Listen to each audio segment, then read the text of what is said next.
Olá amigos, Edmar de Moraes em mais um vídeo aí para vocês, né? Agora eu vou falar um pouquinho de como era feito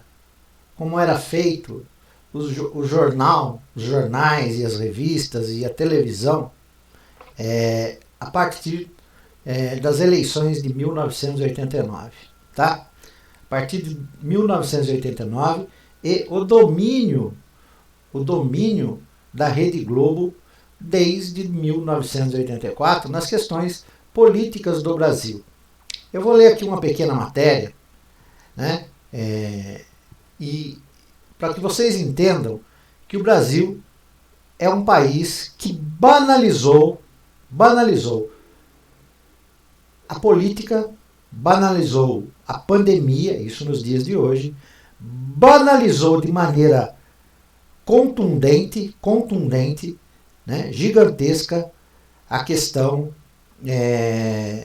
da corrupção no Brasil. E que esse assunto, se eu for retroceder no tempo, se eu começar lá em 1954, nós vamos encontrar os mesmos assuntos, os mesmos temas que são abordados hoje em dia. E o povo vibra com esses temas, né? Então eu vou ler aqui uma pequena matéria e gostaria que vocês prestassem bem atenção, tá? Em 1984, fato semelhante ocorre com a campanha das eleições diretas para presidente da República, que mobilizou amplos setores da sociedade e foi encampada pela imprensa. Mais uma vez, a TV Globo, que na época possuía algo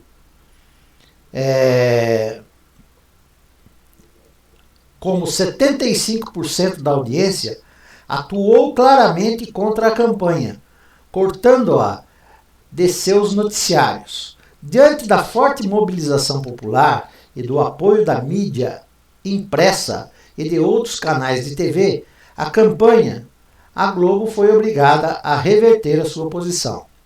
As eleições de 1989 constituem outro exemplo privilegiado para aferirmos o papel de destaque da mídia nos acontecimentos políticos do país. Durante a campanha presidencial de Fernando Collor de Mello, foi construída uma imagem moderna do candidato, ancorada na figura do caçador de marajás, daquele que iria combater a corrupção, que as empresas de comunicação, sobretudo a Rede Globo, apoiaram amplamente. A mídia, portanto, comprou e veiculou as 1000 imagens de marketing político de Collor. Construiu o esportista, o jovem, o empreendedor acima das ideologias e dos partidos que iria mobilizar o país. Se a televisão comprou o pacote modernizador vendido por Collor, discriminando ao mesmo tempo o candidato adversário Luiz Inácio Lula da Silva, ela esteve acompanhada pela mídia impressa Folha de São Paulo, o Estado de São Paulo, o Globo, as revistas Veja e Isto É. A mesma imprensa que notabilizou Collor e que investiu no sensacionalismo político durante o seu governo, ajudou a derrubá-lo. Foi uma entrevista de Pedro Collor, irmão do presidente, à revista Veja, em maio de 1992, como sabemos, que deflagrou a instalação de uma comissão parlamentar de inquérito para apurar irregularidades do governo Collor. CPI que funcionou entre junho e agosto de 1992. Culminou com o impeachment do presidente eleito em setembro de 1992. Mais uma vez, em 1993, a grande imprensa desencadeia um processo político. As entrevistas concedidas pelo economista José Carlos dos Santos, ex-funcionário do Senado, a jornais e revistas provocaram a instalação de uma CPI para apurar irregularidades no orçamento da União, que ficou conhecida como a CPI do Orçamento. No caso das duas CPIs, a imprensa não apenas deu pontapé inicial no processo, como teve um grande poder na definição dos seus rumos, através do acompanhamento sistemático que realizou dos trabalhos de investigação. Se é verdade que a temática da corrupção há muito está presente nas páginas dos jornais brasileiros, não se pode negar que nos últimos anos ela passou a ocupar praticamente todo o espaço dedicado à política nacional, na mídia impressa, eletrônica, isto para não falar nos programas de auditório e nas telenovelas, onde os esquemas de corrupção foram amplamente comentados. Nesse sentido, o governo Collor foi exemplar. Ainda no primeiro ano de sua gestão, e dada a largada na avalanche de escândalos que assolaria o país em junho de 1988, o ex-secretário de Transporte Marcelo Ribeiro é envolvido num anúncio por dispensa de licitação na contratação de empreiteiras. No ano seguinte, novos casos. As festas de Rosane Collor, julho de 1991. A LBA e os parentes de Rosane, em agosto de 1991. O suborno de Antônio Magri, março de 91. E outros. A cobertura que a mídia realizou dos casos de corrupção durante o governo Collor trouxe a temática para o dia a dia da população. O impeachment do presidente eleito parecia ter encerrado os processos de corrupção. Mal se sabia, porém, que um ano depois, nova onda de denúncias tomaria conta do país. No dia 8 de 10 de 93, tem lugar a prisão do economista José Carlos Alves dos Santos, indiciado por homicídio qualificado, ocultação de cadáver, tráfico de drogas e porte de moeda falsa. Da prisão de José Carlos à instalação da CPI foi um passo. No dia 17 de outubro, a revista Veja sai às bancas com a manchete, abre aspas, o burocrata abre a mala da corrupção, fecha aspas. Trata-se do depoimento de José Carlos concedido ao repórter da sucursal de Brasília, onde ele denuncia parlamentares, ministros, ex-ministros, governadores, empreiteiras por envolvimento no esquema de corrupção da Comissão de Orçamento da União. Assim, em um contexto de discussões acaloradas sobre a revisão constitucional, mais um escândalo mobiliza a opinião pública. A CPI, inaugurada em 20 de outubro, criada pelo Record, o presidente da Câmara, Inocêncio de Oliveira, anuncia, um minutinho, só que eu vou dar um up aqui, anuncia a instalação da CPI horas após a chegada da revista Veja às bancas, tendo como presidente senador Jarbas Passarinho e como relator Roberto Magalhães. A CPI do orçamento, como ficou conhecida, durou 94 dias, investigou 43 parlamentares, dos que apenas 18 foram para a lista dos caçáveis. O objetivo aqui não é seguir o passo desse processo, tarefa, aliás, já empreendida, publicada. No avaliar o comportamento da mídia impressa diante de um fato que, no limite, ela mesma ajudou a criar.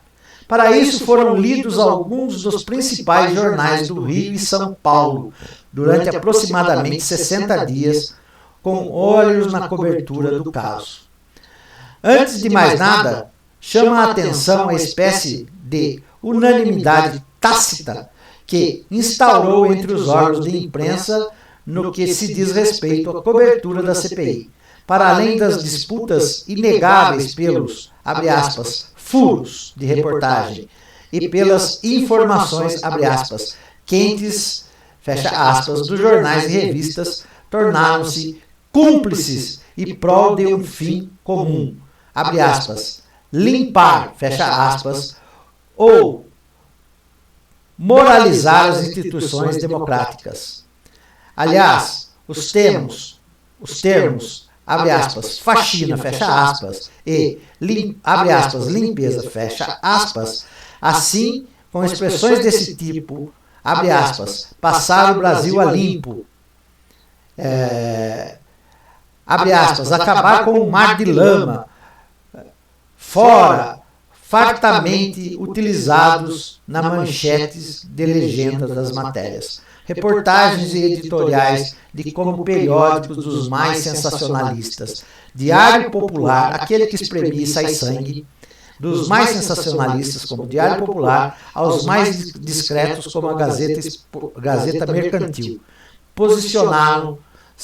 Posicionaram-se claramente contra a corrupção, contra os abusos de poder e pela punição dos responsáveis. Veja bem, em outro trecho diz assim: enquanto os dois jornais acima citados, por exemplo, apresentavam o tema em espaço de certo modo limitado, os demais Folhas de São Paulo, JB, O Globo, o Estado de São Paulo, cederam a ele toda a seção dedicada à política nacional. Isto quando não criaram, como ocorreu uma série de vezes, cadernos especiais sobre o assunto. Apesar da posição politicamente correta assumida pela imprensa e da nobre campanha a favor da integridade institucional do país, os jornais usaram e abusaram do sensacionalismo. Se isto é verdade, não se pode dizer tal procedimento tenha sido uma exclusividade dos jornais mais populares. Ao contrário, todos os veículos, sem exceção, se esmeraram nas chamadas espalhafatosas, no tom escandaloso da cobertura do caso, a ponto de não possível, em algum caso, distinguir as matérias deste ou daquele veículo. Outra característica da cobertura ao caso, abre aspas, CPI do orçamento, fecha aspas, é o seu caráter eminentemente pedagógico. O mecanismo da política foram explicados em todos os seus meandros com o auxílio de sofisticados recursos gráficos e visuais. Abre aspas, boxes, fecha aspas, quadros, ilustrações fotográficas, cronologias, colunas do tipo, abre aspas, quem é quem, fecha aspas, etc. Forneceram material indispensável à elaboração e complementação das notícias. Não era exagerado afirmar que a mídia e a imprensa se aprimorou visualmente de tal forma na cobertura em questão que o texto tornou-se quase dispensável. Era possível mapear o caso e os principais assuntos em pauta, assim como conhecer as linhas gerais da política orçamentária brasileira. Única e exclusivamente através das manchetes, legendas, fotos, ilustrações, etc. Materiais nas longas e profundas do ponto de vista analítico estavam reservadas os editoriais e as colunas dos articulistas. Nos cadernos especialmente elaborados sobre o caso, tal postura pedagógica, amparada pelos recursos visuais e por drágeas concentradas de textos nos boxes, pode ser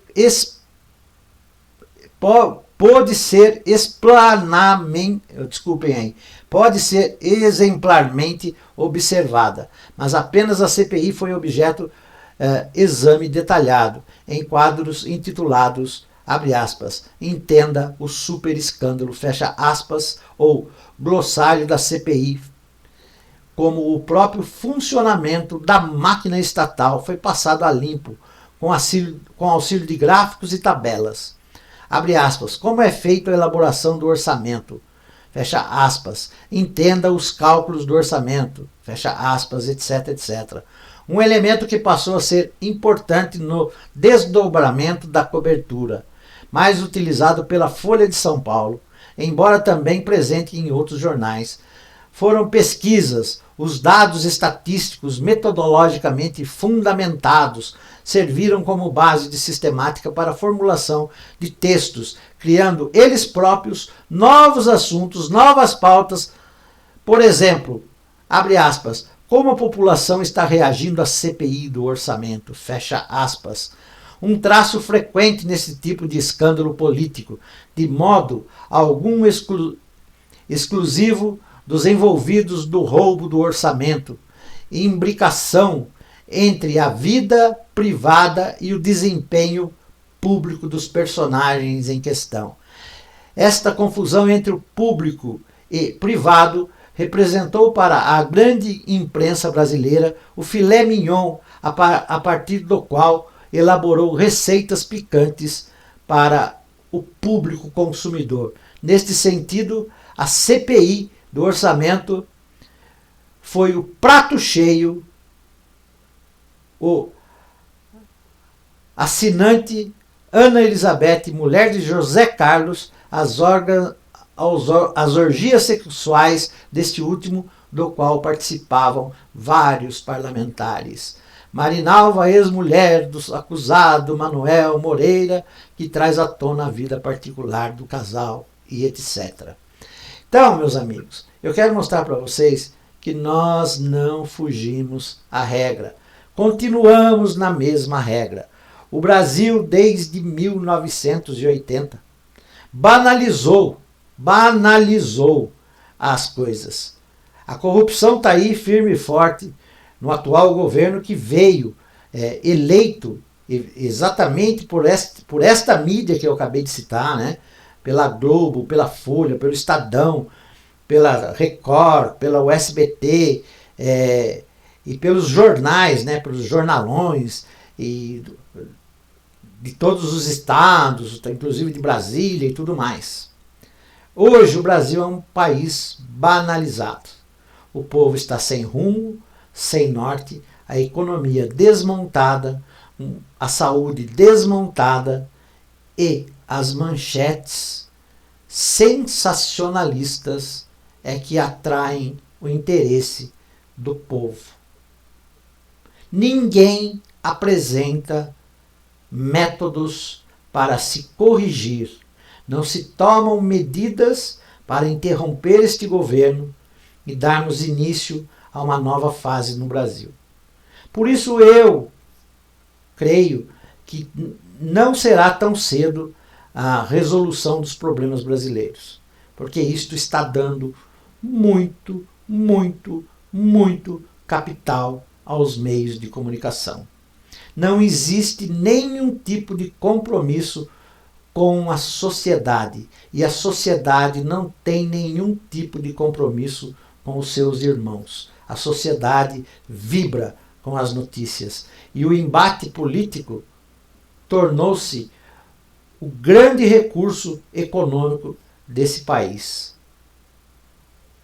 Nós, com quase 135 mil mortos, mais de 4 milhões de pessoas passaram por um processo de contaminação, aproximadamente 800 mil pessoas estão enfermas, 135 mil famílias perderam um ente querido, e o Brasil continua dando foco às maracutaias, aos roubos, às manchetes do cenário político, do cenário da corrupção, como se isso fosse o ponto crucial da evolução no Brasil. Não se tomam medidas no sentido de aumentar a produção, o empenho do capital em prol do povo. Houve lá aquele teto de gastos.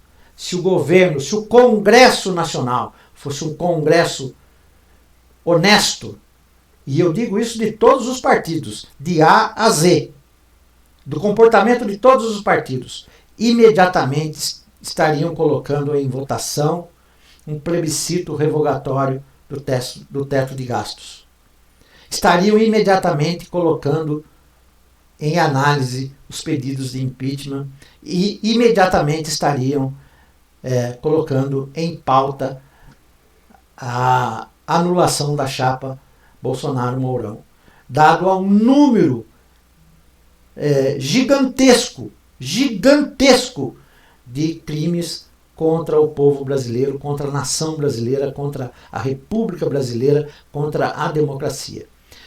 Todos os tipos já foram cometidos. Assuntos que deveriam ser tratados por uma justiça justa, por uma justiça que olhasse com as vendas nos olhos. Hoje, a justiça, ela abre o olho para quem oferece melhores resultados para a justiça. É isso, a banalização da política e a manutenção da mediocridade e da hipocrisia que está afundando o Brasil. É isso que nós temos a dizer. Nós não temos governo, nós não temos os três poderes. Nós estamos abandonados ao léu de todo o acontecimento da nação brasileira. Solução para isso? Só quando a imprensa, de todas as formas, abrirem mão dos seus lucros em prol do Brasil e deixar os sensacionalismos dessas notícias que não levam a nada para um plano inferior e discutir as pautas que o Brasil precisa discutir. Discutir as pautas do trabalho, da saúde, da remuneração, do plebiscito revogatório das leis que foram criadas para prejudicar a população. Isto os jornais e a imprensa, de uma maneira geral, não combatem. Enquanto isso, vamos nós aqui sobrevivendo a uma pandemia, a uma zoonose que virou uma pandemia humana, que não tem solução a curto prazo nem a médio prazo. E todos levando a doença conhecer o Brasil. E assim vamos vivendo neste país caótico, aonde o capitalismo é a solução e o progressismo se encolheu diante do capitalismo. Arregou, amarelou, afundou. Então, é uma vergonha nós hoje termos uma direção a seguir, um sentido. Eu sou socialista, eu sou progressista, mas eu não tenho companhia, eu não tenho a quem defender, eu não ouço propostas, não há um combate direto. E assim vamos levando este Brasil caótico desde os anos 80, quando o sensacionalismo tomou conta das bancas de jornais e das telas de televisão. Um grande abraço a todos, peço que se inscrevam no canal, deixem o seu like, compartilhem os vídeos. Estamos aqui na luta por um Brasil melhor, salvar a República e preservar a Constituição e a democracia. Tchau, pessoal. Fiquem bem.